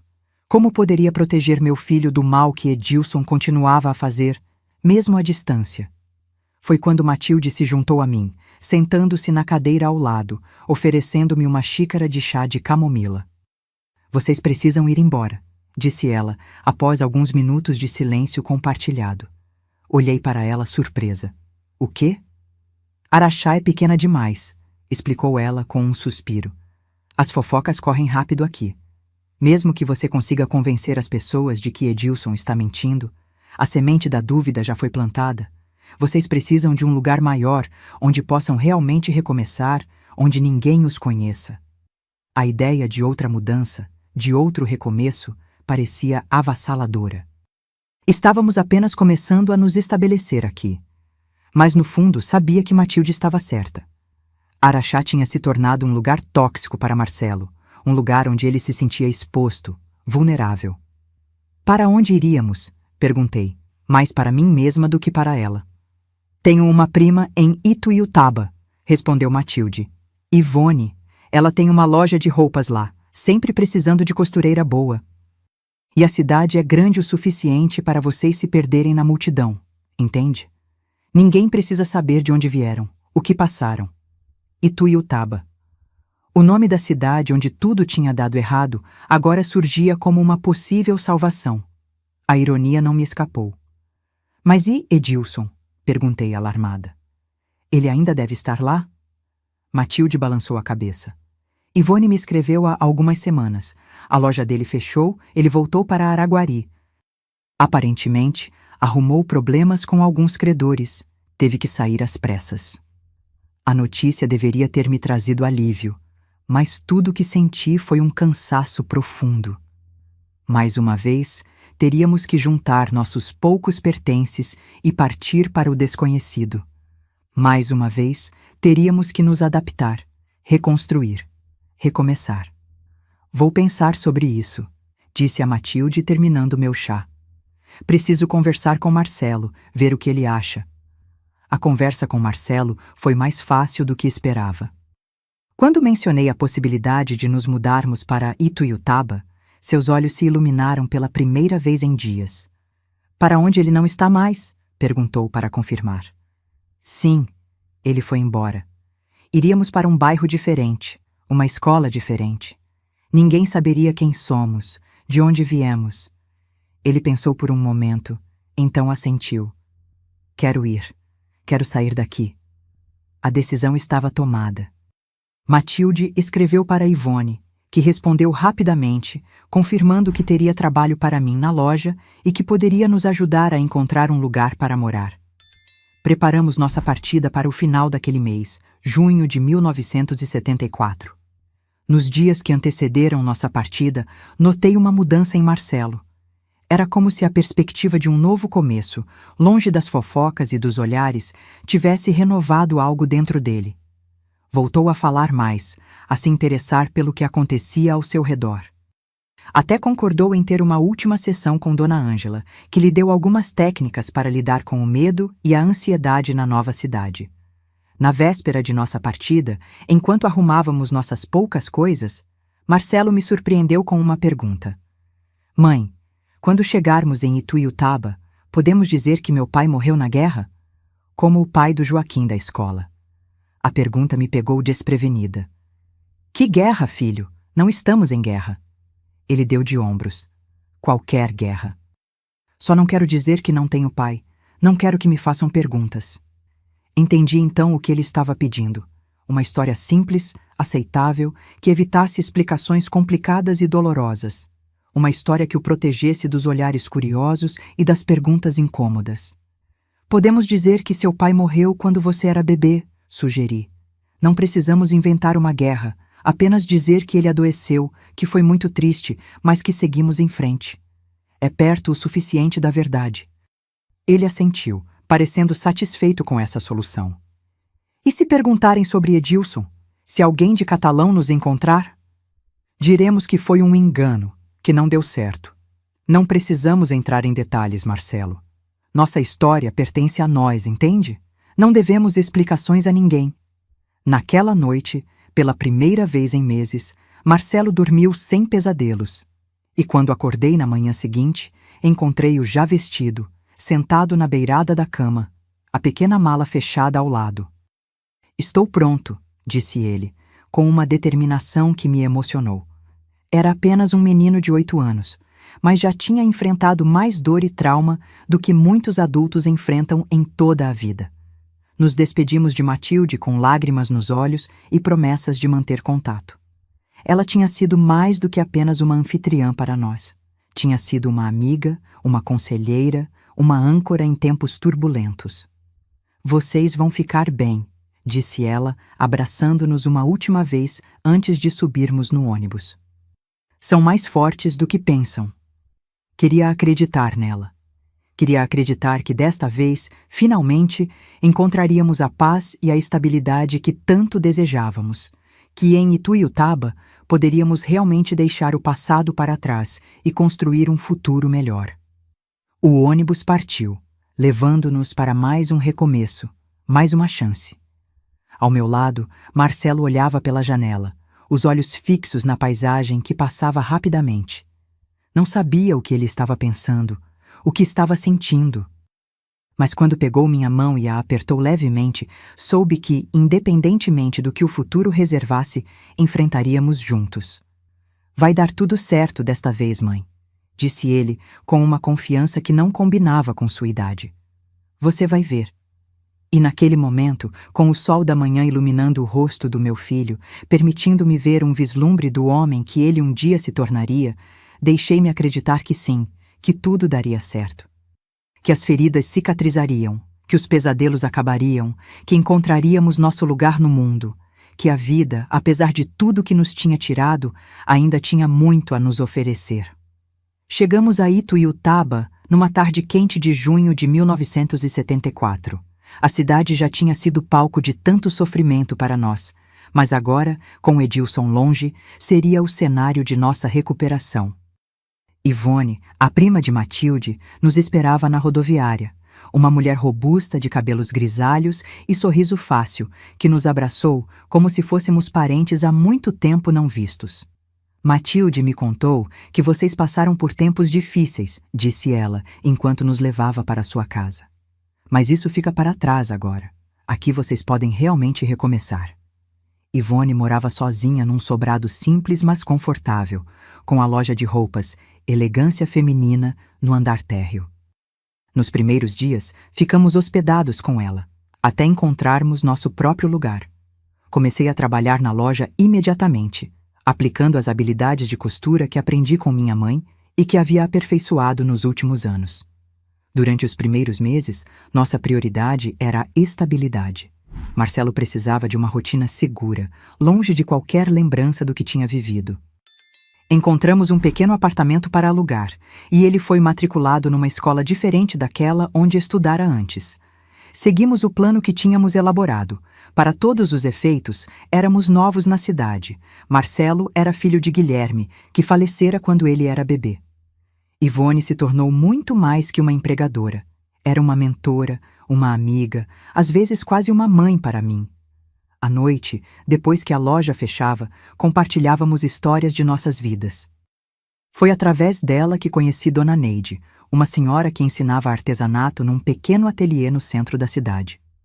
Você tem talento com as mãos, Clotilda, disse Ivone um dia. Não devia se limitar a ajustes de roupas. Por que não aprende algo novo? A princípio, hesitei. Tinha tantas preocupações, tantas responsabilidades, mas Ivone insistiu, oferecendo-se para olhar Marcelo nas tardes de sábado enquanto eu frequentava as aulas. Foi assim que, aos 27 anos, descobri uma nova paixão, o artesanato em crochê e bordado. Dona Neide era uma mestra paciente e, sob sua orientação, comecei a criar peças cada vez mais elaboradas. Toalhinhas, panos de prato decorativos, pequenos tapetes. Logo, algumas clientes da loja de Ivone começaram a se interessar pelo meu trabalho. Você devia vender suas peças na feira de domingo, sugeriu Ivone. Tem muito turista que vem para o festival de pesca e procura lembrancinhas para levar. A ideia me assustou e entusiasmou ao mesmo tempo. Seria arriscar-me num território desconhecido, mas também uma chance de ter minha própria renda, de construir algo que fosse completamente meu. Numa manhã de domingo de outubro de 1974, montei minha primeira barraquinha na feira do centro. Tinha apenas 10 peças para vender, 5 panos de prato bordados e 5 pequenas toalhas de crochê. Para minha surpresa, vendi tudo antes do meio-dia. As pessoas elogiavam o acabamento, a delicadeza dos pontos, os desenhos originais. Você faz por encomenda? Perguntou uma senhora elegante depois de comprar 2 toalhas. Estou procurando algo especial para o enxoval da minha filha. Foi minha primeira encomenda grande, um conjunto completo de mesa com toalha, guardanapos e trilhos, tudo em linho branco com bordados em ponto cruz. Trabalhei naquele enxoval por quase um mês, e quando entreguei, a cliente ficou tão satisfeita que me indicou para várias amigas. Enquanto isso, Marcelo também começava a florescer na nova escola. A professora, Dona Carmen, era especialmente atenciosa com ele, percebendo sua natureza retraída. Com paciência e carinho, ela o incentivava a participar das atividades, a fazer amigos. Aos poucos, meu filho foi saindo da concha em que se escondera desde os abusos. Um dia, chegando em casa da escola, ele me surpreendeu com um sorriso genuíno, algo que eu não via há tanto tempo que quase tinha esquecido como era. Fui escolhido para o time de futebol, contou orgulhoso. O professor disse que sou bom de bola. Aquele pequeno momento de alegria era como um farol no fim de um longo túnel escuro. Sim, havia esperança. Sim, poderíamos superar o que tinha acontecido. Em 1975, cerca de um ano após nossa chegada em Ituiutaba, Ivone me fez uma proposta que mudaria nossas vidas. Estou pensando em ampliar a loja, disse ela. Quero abrir um espaço para artesanato no fundo e pensei em você para gerenciar essa parte. Seria uma sociedade. Você entra com o trabalho e eu com o espaço e os materiais iniciais. O que acha? A proposta era generosa e assustadora ao mesmo tempo. Seria um compromisso grande, uma responsabilidade enorme. Mas também uma oportunidade de crescer, de construir algo duradouro. Preciso pensar, respondi honestamente. Conversar com Marcelo.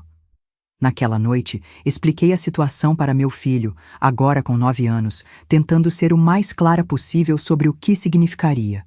Mais trabalho para mim, talvez menos tempo juntos no início, mas também mais estabilidade financeira, a possibilidade de um futuro melhor. Você deve aceitar, mãe, disse ele, surpreendendo-me com sua maturidade. Você fica feliz quando faz aquelas coisas de crochê. A observação simples e direta me tocou profundamente. Era verdade. O artesanato tinha se tornado mais que um trabalho para mim.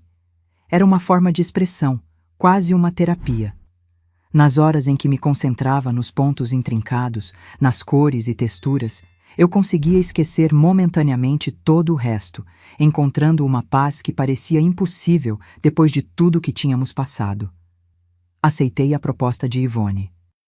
Nos meses seguintes, trabalhamos juntas na reforma do espaço, na compra de materiais, na criação de um pequeno catálogo de produtos.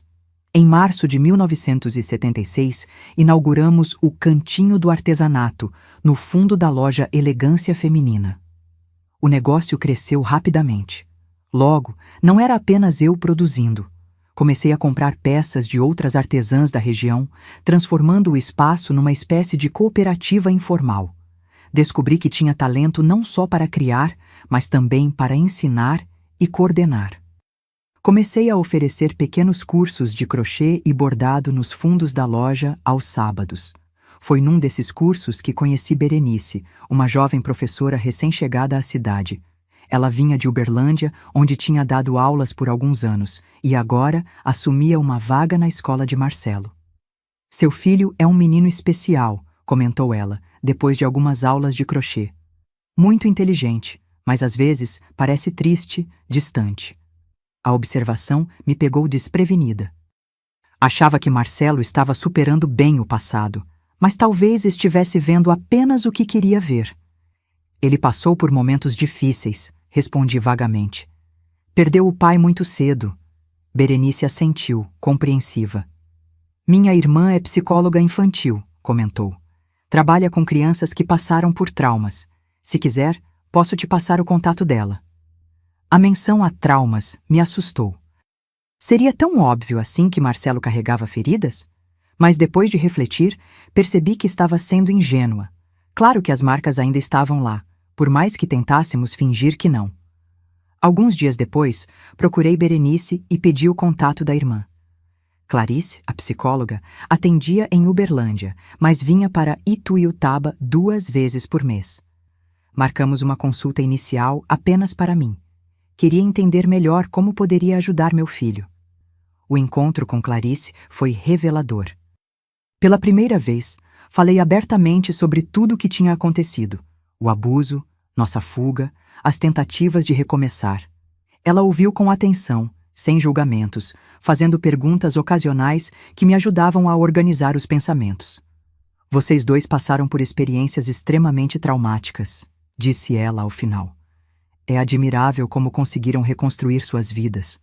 Mas trauma não desaparece apenas porque decidimos não falar sobre ele. Ele encontra outras formas de se manifestar.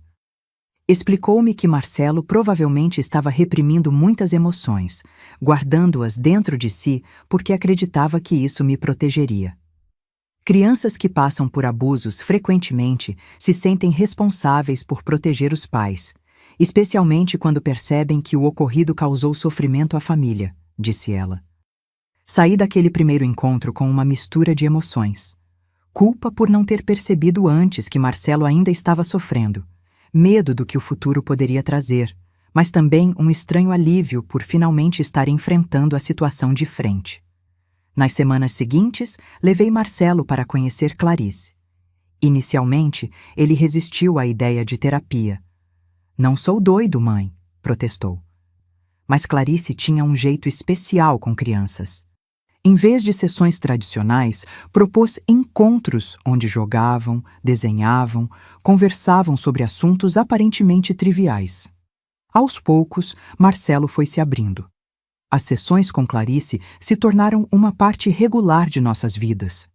A cada 2 semanas, pegávamos o ônibus para Uberlândia, passávamos a manhã lá e depois aproveitávamos para fazer um pequeno passeio, transformando o dia numa espécie de aventura. Essas visitas a Uberlândia tiveram um benefício inesperado. Reaproximaram-me de meu irmão divino, que tinha se mudado para lá após a morte do nosso pai. Ele estava trabalhando numa farmácia no centro da cidade e tinha se casado com uma moça local. Foi um reencontro emocionante. Tantos anos separados, tantas histórias para contar. Divino ficou chocado quando, finalmente, contei-lhe a verdade sobre o que tinha acontecido com Edilson. Eu deveria ter percebido, lamentou ele. Havia algo naquele homem que nunca me pareceu certo. Não se culpe, respondi. Ele enganou a todos nós. O importante é que agora estamos bem, estamos seguros. E realmente estávamos.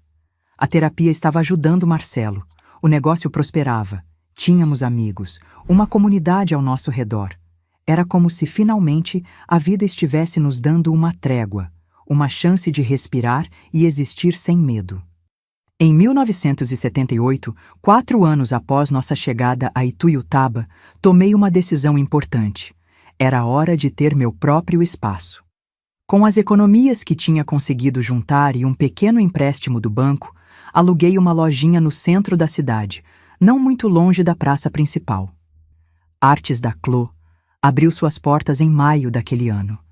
Era um espaço pequeno, mas acolhedor, onde vendia minhas criações e as de outras artesãs locais. Ivone, longe de se sentir traída, foi minha maior incentivadora. Você merece voar com suas próprias asas, disse ela. O dia da inauguração foi um dos mais felizes da minha vida. Marcelo, agora com 12 anos, ajudou a arrumar as prateleiras, a colocar os preços, a decorar as vitrines. Divino e sua esposa vieram de Uberlândia especialmente para a ocasião. Amigos, clientes fiéis, todos apareceram para celebrar. À noite, depois que todos tinham ido embora, fiquei sozinha na loja por um momento, olhando ao redor, mal acreditando que aquilo tudo era meu, fruto do meu trabalho, da minha perseverança. Lembrei da menina de catalão que sonhava em ser professora, que tinha tão pouco e que tinha perdido tanto. Se alguém tivesse me dito naquela época que um dia eu teria meu próprio negócio, provavelmente teria rido de descrença. A vida é assim, cheia de surpresas. Às vezes nos leva por caminhos que jamais imaginaríamos, alguns dolorosos demais, outros inesperadamente belos.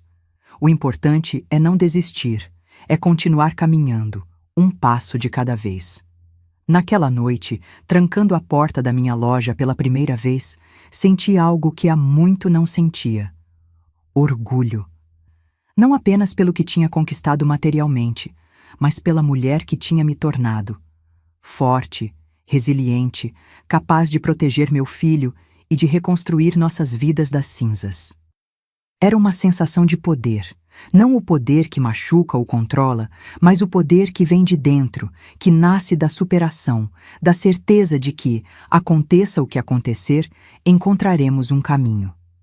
Era o poder de saber que, apesar de tudo, não éramos vítimas, mas sobreviventes, E então, com essa certeza no coração, voltei para casa, para o pequeno apartamento onde Marcelo me esperava, para o lugar que finalmente podíamos chamar de lar. Hoje, aos 78 anos, olho para trás e mal reconheço a jovem assustada que fugiu de Araxá com um filho traumatizado e apenas uma mala de roupas. A vida tem dessas coisas, nos transforma tão gradualmente que só percebemos a mudança quando paramos para contemplar o caminho percorrido. Minha lojinha, Artes da Clô, continua aqui na rua principal de Ituiutaba, embora agora ocupe um espaço maior que o original. Com o tempo, expandimos não apenas o tamanho, mas também os produtos. Além do crochê e do bordado, passamos a oferecer outros tipos de artesanato.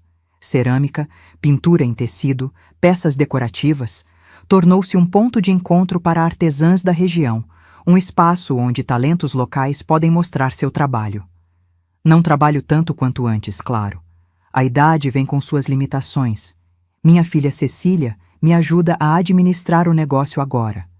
É ela quem cuida da parte burocrática, das compras, da organização dos cursos que oferecemos nos fundos da loja. Mas ainda faço questão de vir todos os dias, nem que seja por algumas horas. Sento-me em minha cadeira de balanço, aquela mesma que me acompanha há 30 anos, e trabalho em alguma peça especial, geralmente encomendas de clientes antigos que insistem que só aceitam o trabalho se for feito pela dona Clotilda. Cecília nasceu em 1980, quando eu já tinha 33 anos. Foi uma surpresa em muitos sentidos. Depois de tudo que passei, não esperava me envolver romanticamente com ninguém, muito menos constituir uma nova família. Mas a vida tem seus próprios planos. Conheci Augusto em 1979, quando ele veio à loja encomendar um presente para a mãe. Era um homem quieto, de fala mansa, alguns anos mais velho que eu. Viúvo, sem filhos, trabalhava como contador numa empresa local. Começamos a conversar por acaso durante suas visitas à loja, e aos poucos, uma amizade se formou. Foi Marcelo, surpreendentemente, quem me incentivou a aceitar quando Augusto me convidou para um café. "Ele parece legal, mãe", disse meu filho, então com 13 anos. "E você merece ser feliz." Nosso relacionamento foi se desenvolvendo lentamente, com respeito e paciência. Augusto sabia sobre meu passado. Não todos os detalhes, mas o suficiente para entender meus medos e hesitações. Nunca me pressionou, nunca exigiu mais do que eu estava pronta para dar. Casamos numa cerimônia simples, apenas com amigos próximos e família, quando descobri que estava grávida de Cecília. Foi um recomeço em tantos sentidos, um novo amor, uma nova família, uma nova chance de vivenciar a maternidade em circunstâncias completamente diferentes. Augusto foi um marido amoroso e um padrasto dedicado para Marcelo. Nunca tentou substituir a memória de Guilherme, mas construiu sua própria relação com meu filho, baseada em respeito mútuo e carinho genuíno. Os dois se davam bem, compartilhando o interesse por futebol e pescaria. Vivemos 28 anos juntos, até que um ataque cardíaco o levou em 2007. Foi uma perda profunda, mas diferente das outras que enfrentei na vida. Desta vez, tinha ao meu lado filhos adultos e independentes, amigos leais, uma comunidade que me apoiou. A dor não era menos intensa, mas eu estava mais equipada para lidar com ela. Marcelo seguiu seu próprio caminho na vida. Depois da terapia com Clarice, que continuou por vários anos, ele conseguiu superar muito do trauma da infância. Formou-se em engenharia civil em Uberlândia, trabalhou em várias cidades e acabou se estabelecendo em Belo Horizonte, onde conheceu sua esposa, Luísa. Eles não têm filhos, uma escolha consciente de ambos. "Não me sinto preparado para ser pai", Marcelo me confessou uma vez. "Tenho medo de... não sei, de não conseguir proteger uma criança." Entendo seu receio, embora me entristeça pensar que as feridas do passado ainda influenciam suas decisões. Mas respeito sua escolha. Ele é um homem bom, equilibrado, bem-sucedido em sua carreira. Vem nos visitar regularmente, traz presentes para a irmã e para a sobrinha, e nos falamos por telefone quase todas as semanas. Cecília, por outro lado, seguiu um caminho mais parecido com o meu. Sempre demonstrou interesse pelo artesanato, aprendendo a bordar comigo desde pequena. Depois de tentar alguns cursos na faculdade, decidiu que seu lugar era mesmo na Artes da Clô. Modernizou o negócio, criou um site para vendas online, expandiu nossa clientela para além das fronteiras de Ituiutaba. Casou-se jovem com Roberto, um professor de história da escola local, e logo tiveram Isabela, que hoje, aos 25 anos, está concluindo sua residência em medicina em Uberlândia. Minha neta é minha alegria, meu orgulho, minha esperança para o futuro. Vejo nela toda a força e determinação que precisei encontrar em mim mesma tantas vezes ao longo da vida. Meu dia a dia agora é tranquilo, preenchido por pequenas alegrias. Acordo cedo, preparo meu café, leio um pouco. Aprendi a gostar de romances, especialmente os históricos. Depois venho para a loja, onde passo algumas horas trabalhando em minhas peças de crochê, conversando com clientes antigos, ensinando técnicas para as artesãs mais jovens. Às vezes, quando a tarde está fresca, sento-me na praça central com minhas amigas. Ivone, agora com mais de 90 anos, mas ainda lúcida e cheia de histórias. Berenice, aposentada da escola, mas ativa em projetos sociais. E outras senhoras que, como eu, viram esta cidade crescer e se transformar ao longo das décadas. Minha casa, um pequeno sobrado não muito longe da loja, é meu refúgio. Depois que Augusto partiu e Cecília se casou, pensei em me mudar para um lugar menor. Mas há memórias demais ali, nas paredes que pintamos juntos, no jardim que plantamos, nos móveis que escolhemos, é o lar que construí após tanto tempo sem ter um lugar para chamar de meu. Nos últimos anos, comecei a registrar minhas memórias. Não para publicar ou compartilhar amplamente, mas para deixar um registro para Isabela, para que ela conheça sua história familiar, suas raízes. Escrevo um pouco a cada dia, relembrando não apenas os momentos difíceis, mas também as alegrias, as conquistas, as pequenas vitórias que fizeram de mim quem sou hoje. Não guardo rancor do passado. Seria fácil deixar que a amargura tomasse conta após tudo que vivi. Mas escolhi o perdão, não por quem me feriu, mas por mim mesma. Perdoar foi a forma que encontrei de me libertar, de não permitir que aqueles que me machucaram continuassem a ter poder sobre minha vida. Olhando para trás, vejo que a vida é como uma colcha de retalhos, feita de pedaços de diferentes cores e texturas. Alguns pedaços são escuros, representando os momentos de dor e perda. Outros são vibrantes, cheios de alegria e realização. Juntos, formam um todo coeso, uma história única que só poderia ser minha.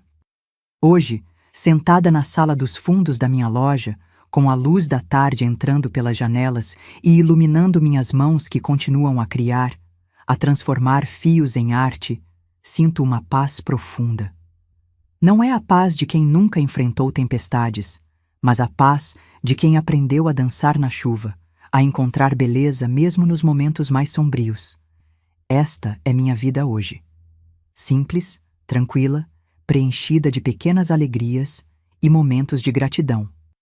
Uma vida que construí com minhas próprias mãos, um ponto de cada vez, assim como as peças que crio em meu crochê, com paciência, persistência e amor. Meus queridos, ao compartilhar minha história com vocês, não busco despertar pena ou admiração. O que desejo de coração é que minhas experiências possam servir de alguma forma para aqueles que enfrentam seus próprios desafios, suas próprias noites escuras da alma. Se você está passando por momentos difíceis, se sente que não há saída, que a dor é grande demais para suportar, quero que saiba: você é mais forte do que imagina.